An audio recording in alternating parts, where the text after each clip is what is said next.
Selain kasus harian infeksi virus corona di Indonesia terus mengalami peningkatan, jumlah korban jiwa akibat penyakit ini juga terus bertambah. Namun masyarakat bertekad menjalankan dan menyukseskan program pemerintah. Salah satunya pilkada serentak yang akan digelar 9 Desember mendatang dengan penerapan protokol kesehatan yang ketat.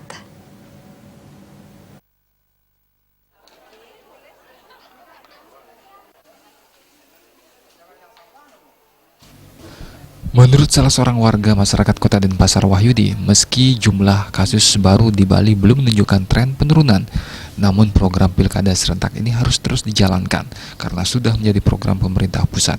Maka untuk minimalisasi penularan, dirinya berharap masyarakat patuh menerapkan protokol kesehatan secara ketat dan berusaha menghindari keramaian.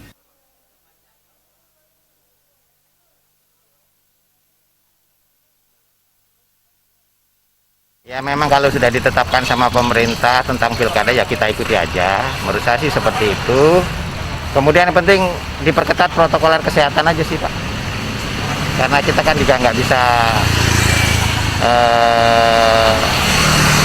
menghindari program pemerintah seperti itu.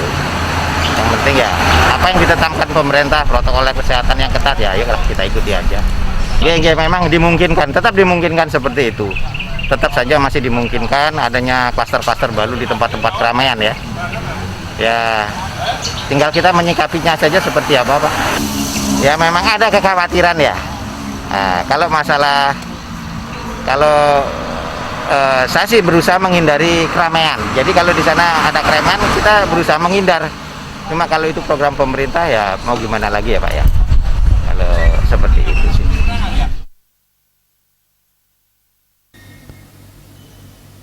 Sementara seorang pemilih pemula Gita mengatakan akibat pelaksanaan pilkada serentak yang akan berlangsung pada 9 Desember 2020 dikhawatirkan menimbulkan klaster baru mengingat proses pilkada dilakukan dengan melibatkan dan mengumpulkan banyak orang. Oleh karena itu pilkada 2020 harus tetap dilaksanakan dengan penerapan protokol kesehatan yang ketat, juga mewajibkan penggunaan masker, hand sanitizer, sabun dan alat pelindung diri APD. Saat ini yang akan datang ini saya setuju sih karena kan memang udah ditetapin dari pemerintah pusat, tetapi perlu juga gini berpegang teguh pada protokol kesehatan seperti tetap menggunakan masker, jaga jarak, dan di setiap tempat pemilu disediakan hand sanitizer atau tempat cuci tangan pada masyarakat agar semua mengikuti protokol kesehatan. Jadi bisa menurunkan resiko penularan.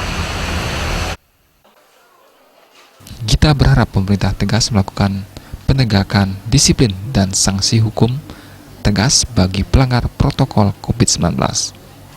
Agus Sudiatmika, Bali TV.